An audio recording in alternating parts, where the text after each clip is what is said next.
memandang laut yang luas dan tenang, sulit untuk membayangkan betapa besarnya kekuatan yang tersembunyi di balik permukaannya.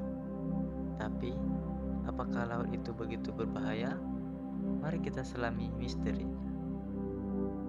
Laut memiliki kekuatan yang sangat besar, gelombang tinggi, arus di bawah yang kuat, dan badai laut dapat dengan mudah mengubah keindahan ini menjadi kekuatan destruktif. Bahkan, dalam kondisi yang tampak tenang, arus di bawah bisa menyeret perenang berpengalaman sekalipun jauh ke dalam laut. Laut juga menyimpan bahaya lain yang mungkin tidak kita sadari. Di dalamnya terdapat banyak sekali makhluk-makhluk hidup yang menakutkan. Hiu, ubur-ubur beracun. Tapi mungkin bahaya terbesar dari laut adalah ketidakpastian dan misterinya. Laut dalam adalah salah satu wilayah yang paling sedikit kita jelajahi di bumi. Gelapnya lautan dapat menyembunyikan rahasia yang masih belum kita ketahui, dan itu membuat laut menjadi tempat yang penuh misteri. Di balik semua bahaya itu, laut tetap menjadi salah satu keajaiban yang paling menakjubkan. Ia memberikan kehidupan, ketenangan, dan inspirasi bagi jutaan orang di seluruh dunia. Laut memang bisa berbahaya, tapi ia juga penuh dengan keindahan yang tak ternilai. Dan keindahannya juga tak terbantahkan.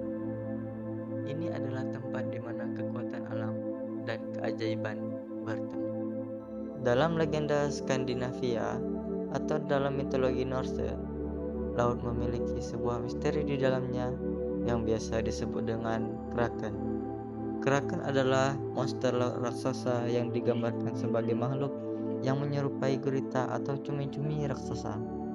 Dalam mitologi ini, kraken dikatakan penghuni perairan Norwegia dan Islandia. Legenda ini mungkin didasarkan pada penampakan nyata dari cumi-cumi raksasa yang hidup di lautan dalam dan bisa mencapai ukuran besar. Peristiwa ini disebut dengan gigantisme. Gigantisme biasanya terjadi pada perairan laut yang dalam saja. Salah satu penyebab terjadinya gigantisme adalah suhu air yang rendah. Dilansir dari Life Science, suhu dingin di laut dalam juga dapat memicu gigantisme dengan memperlambat metabolisme hewan secara signifikan. Makhluk-makhluk laut dalam seringkali tumbuh dan menjadi dewasa dengan sangat lambat, seperti hiu Greenland yang mempunyai bahasa Latin Somniosus microcephalus. Hiu yang bergerak lambat ini bisa tumbuh 7,3 meter dan beratnya bisa mencapai 1,5 ton. Tetapi pertumbuhan itu tersebar selama rentang hidup yang berlangsung selama berabad-abad. Dekat Antartika, gigantisme terjadi lebih dekat ke permukaan. Dalam jangkauan sedalam 1,9 meter, menurut Art Woods, ahli ekofisiologi yang mempelajari gigantisme kutub dan profesor di University of Montana, mengatakan mungkin ada sesuatu tentang Antartika yang memungkinkan hewan raksasa hidup lebih dekat ke permukaan.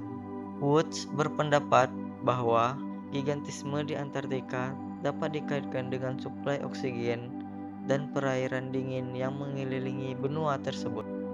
Di perairan kutub ini, konsentrasi oksigen tinggi, tetapi hewan di lingkungan ini menggunakan oksigen dengan sangat lambat karena suhu air dingin mengurangi tingkat metabolisme mereka. Masih banyak peristiwa atau misteri lain yang terdapat pada lautan. Salah satu penelitian mengatakan baru 5% saja hasil dari eksplorasi manusia terhadap lautan. Ada alasan tersendiri mengapa manusia sangatlah susah untuk mengeksplor lautan. Seorang ahli kelautan di Goddard Space Flight Center NASA menjelaskan bahwa lautan pada kedalaman yang luar biasa ditandai dengan jarak pandang yang nol, suhu yang sangat dingin, dan tekanan yang sangat besar. Dalam beberapa hal, Jauh lebih mudah mengirim orang ke luar angkasa daripada mengirim orang ke dasar lautan. Tekanan yang kuat di lautan dalam membuatnya menjadi lingkungan yang sangat sulit untuk dijelajahi. Saat menyelam ke dasar Palung Mariana yang kedalamannya hampir 10 km, Anda akan mengalami tekanan lebih dari 1000 kali lebih besar daripada permukaan, setara dengan berat 50 pesawat jet jumbo yang menekan tubuh Anda. Apakah di masa depan akan ada teknologi yang lebih canggih untuk mengeksplorasi lautan yang sangat dalam? Gimana pendapat kalian? Komen di bawah.